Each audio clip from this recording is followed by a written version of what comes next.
Welcome to the Science of Self podcast, brought to you by Newton Media Group and Peter Hollins. Today is Friday, January 28, 41 Self-Discipline Habits for Slackers, Avoiders, and Couch Potatoes, written by Peter Hollins, narrated by Russell Newton.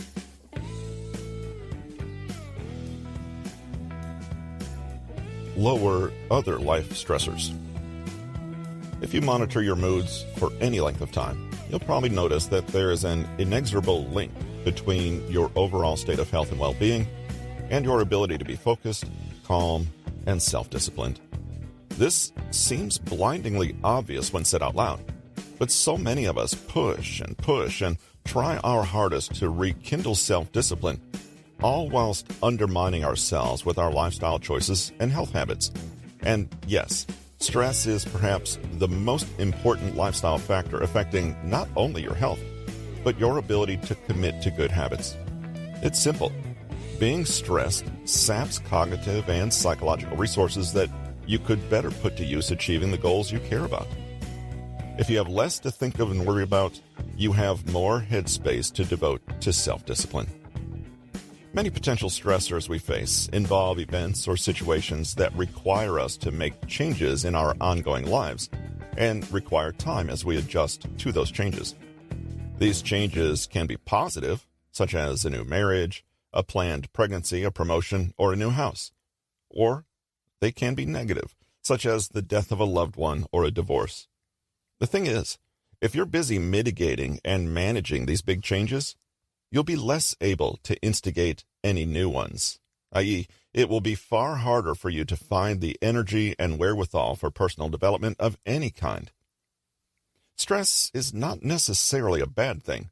In the right amounts, it keeps us on our toes, challenges us, and keeps us honest. While no one can avoid all stress, and really nobody needs to, you can work to consciously manage your stress levels in healthy, proactive ways. How to use this in your life immediately? You've probably heard about the importance of stress management 1,000 times in your life already. Maybe you know that you ought to take breaths, or meditate, or do deep breathing exercises now and then. But the truth is, stress management is less a single activity or event and more a way of conducting every activity and event in your life. Pausing your breakneck, high-stress workday to meditate for 10 minutes before hurtling right back into the fray will obviously do little to genuinely lower your stress. One thing to bear in mind, stress management is not something you do as a treat or reward. It's not being lazy, and it's not optional. If stress is not managed, it will undermine your efforts to reach your goals and dampen your self-discipline, not to mention weaken your body's immunity and make life a little more miserable all around. Stress management is also not something you do only once you're already stressed. It's not a Band-Aid to stick on after you've already depleted your inner resources. Instead, it's something you do routinely as part of the foundation of health and wellness that will support your grander efforts. You've been doing stress management all along if you have a regular exercise routine and a healthy diet that nourishes you. Your physical body is stressed by things like caffeine, tobacco, and alcohol, and this can reflect in mental and emotional stress and impact your ability to recover and be resilient. Protect another precious resource, your time. If demands from work or family stress you, your task may be to develop healthy boundaries and to assert your own needs. Block out time every day where you rest and recuperate, and don't allow anyone or anything to impinge on that. Chronic stress may be a bigger warning flag that your entire life needs a change. Ask if your ongoing stress is a sign of you not living your real values, over-compromising, or staying in a relationship or job that's not ultimately working for you. The emotional eating cycle, and how to apply it to other situations.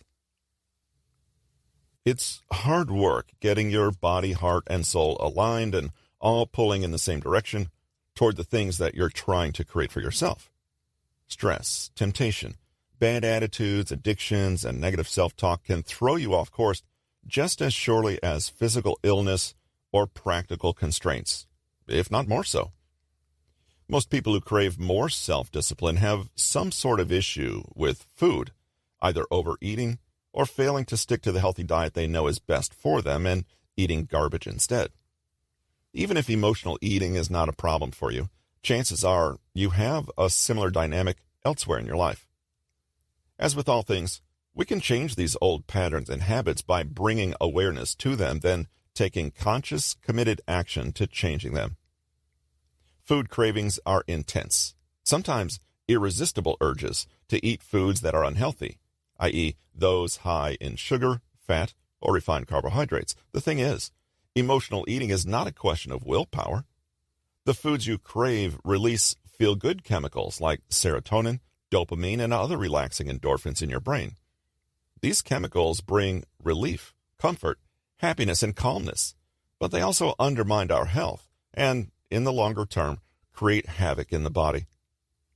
Because these chemicals are part of the brain's neurochemical reward system, the pleasure we feel when eating them make us more likely to seek them out again. This is the cycle. We eat those foods again every time, reinforcing the behavior. How to use this in your life immediately? Today, these foods have been engineered in a lab to be as addictive as possible. Your body literally cannot help but be drawn to them. However, you can beat cravings by tweaking your mindset and altering how both your body and your mind see these foods. Researchers from Brown University used MRI scans to examine the brain activity of obese or overweight study participants as they looked at pictures of drool-worthy foods like pizza, French fries, and ice cream.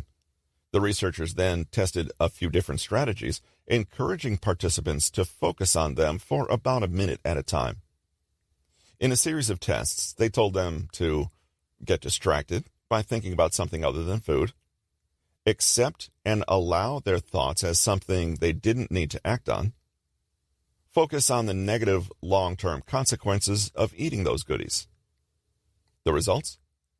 All the above allowed the participants to reduce their cravings, something that could be seen visibly in the brain itself.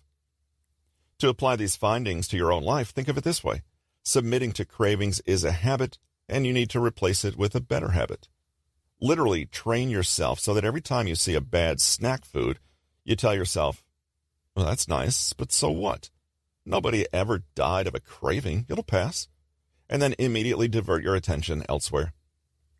Perhaps you can look at that tasty morsel and see it for what it is. A sense of disappointment in yourself, a sugar headache, and the feeling of your trousers being too tight to close the next morning. Is that what you want to choose? One final secret to beating cravings for food is to understand that emotional eating is often an attempt at self-soothing and an externalized way to emotionally regulate. If you find yourself reaching for junk food, pause and take note. What emotional need are you trying to satisfy?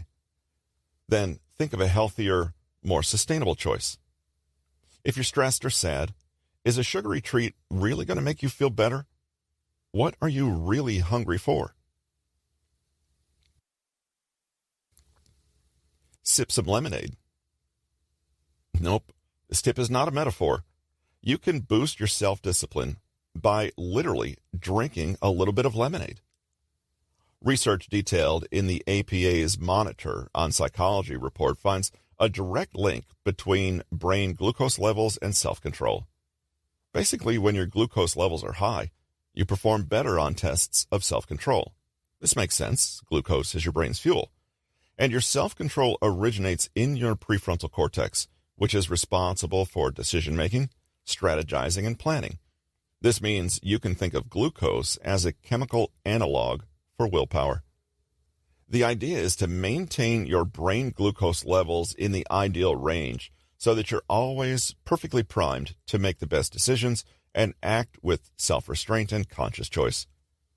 When your brain's glucose is depleted, or too high for that matter, your willpower is compromised. The solution? Keep your glucose levels just right by sipping lemonade especially during stressful or difficult times. This may fly in the face of many assumptions around self-control. If you have a vision of self-discipline that looks like fasting and deprivation, rest assured that the science suggests otherwise. That simple glass of lemonade or other sweet drink can give you physical strength, which converts to better mental and psychological coping.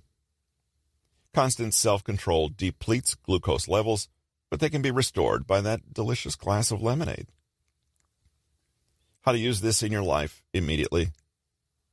Of course, this isn't an excuse to go guzzling soda or indulging in mountains of sweet treats in the name of caring for your brain. This will only have the opposite effect. Dramatic peaks and dips in your blood sugar will result in headaches, energy crashes, and cranky moods. So, sadly, even eating a dozen donuts won't give you godlike levels of willpower. The trick is not to maintain high blood sugar, but to keep it steadily in the optimal zone. So, avoid fasting and make sure that you're eating foods with a low glycemic index and plenty of fiber so your blood sugar levels are stable. Go for a greater number of smaller meals throughout the day instead of a few enormous ones, and avoid refined carbohydrates that will flood your body with sugar and lead to insulin spikes and drops. Make sure your meals are balanced and contain fats, good carbohydrates, and protein. You don't need to have a full meal to replenish your glucose levels, however. Sipping lemonade provides an immediate source of glucose for your brain. Take a sip or two and carry on. If you like, try sweetened tea or a small snack of fruit. Can candy and chocolate have the same effect? Yes, but these treats will also bring loads of additional calories and have a more chaotic or extreme effect on your blood sugar.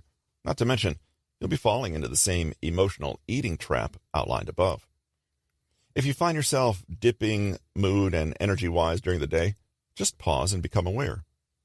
Forgo reaching for candy or junk food and instead breathe deeply, take a break, and get your mind right.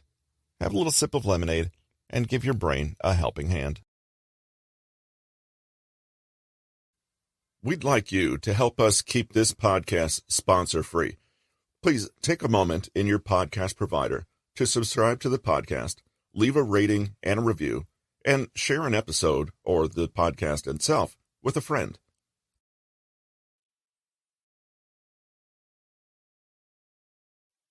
This has been 41 Self-Discipline Habits for Slackers, Avoiders, and Couch Potatoes, written by Peter Hollins, narrated by Russell Newton. Copyright 2021 by Peter Hollins. Production copyright by Peter Hollins.